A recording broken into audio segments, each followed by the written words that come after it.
Betty, 76, a sharp-eyed woman with a voice that carries more authority than her petite frame suggests, sits on her worn armchair.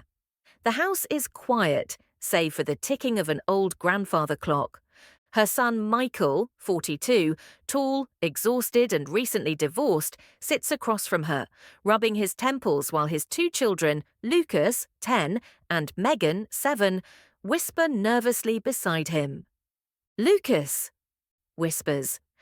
"Grandma, the basement makes noises at night, like whispers." Betty smiles, brushing it off. Betty. Houses creak, wood shifts. "It's nothing, sweetheart." But Lucas doesn't seem convinced. Michael walks down the narrow steps. He flips the light switch. Nothing. The bulb above clicks but doesn't turn on. He sighs, steps carefully into the pitch-black basement using his phone's flashlight.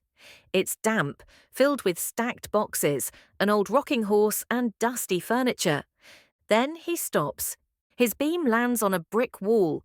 He walks over, touches it. It's warm. Michael frowns. "Michael?" Quietly. "That's weird." He presses his palm against the wall again, still warm, almost like something is running behind it. Betty is stirring tea. Michael walks in with a pale look. "Michael!" "Mum! That wall in the basement, it's warm. And last night I swear I heard breathing." Betty. Suddenly still. "You've been working too much. Go outside, get some air." Michael. "No, Mum. This is real." He stares at her. Michael, conted. "Do you know something?" She doesn't answer, just walks away.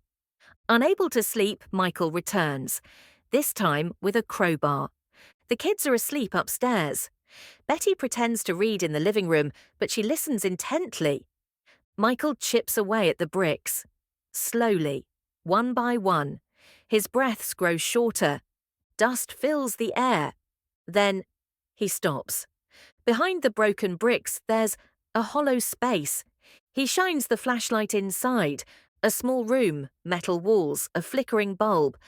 And in the far corner, a man sitting, eyes wide, face pale, still, alive. Michael! Jesus! The man shields his eyes.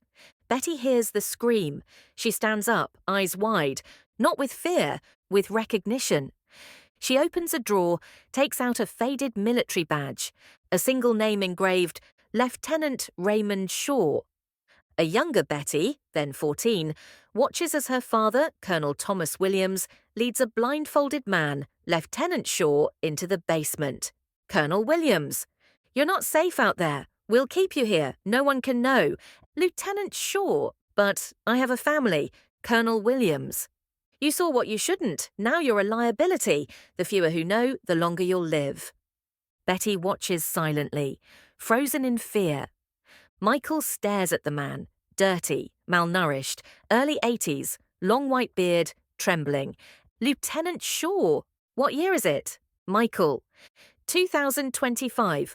Lieutenant Shaw collapses. Michael turns, horrified, and bolts upstairs.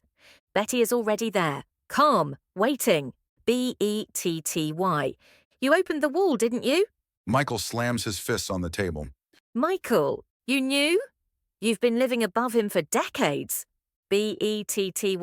"We were ordered never to speak. It was top secret. My father was protecting something." "Michael, protecting what? A prisoner?" Betty. "A witness." Detective Jane Morrow, 50s skeptical, stares at Michael as he explains the discovery. Betty sits beside him, silent. "You're telling me a man's been living behind your basement wall since the Cold War?" Michael shows her the military badge and the journal he found beside Shaw's bed. An old agent, Robert Claremont, late 80s, reads a fax marked classified, eyes only. A name stands out, Lieutenant Raymond Shaw, presumed dead, 1963. He frowns, dials a secure line. "Claremont, we've got a problem. A survivor was found. Lieutenant Shaw lies in bed, weak but smiling. Betty sits beside him, holding his hand. Lieutenant Shaw! You were the girl, the one with the music box. Betty. I used to leave it outside the wall, thought it might comfort you. Lieutenant Shaw, it did, saved me. A tear slides down her cheek. Breaking news flashes across every screen.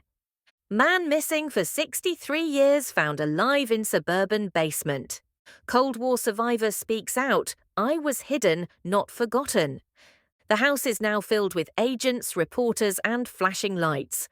Lucas and Megan peek out from the curtains. Lucas, so it wasn't ghosts.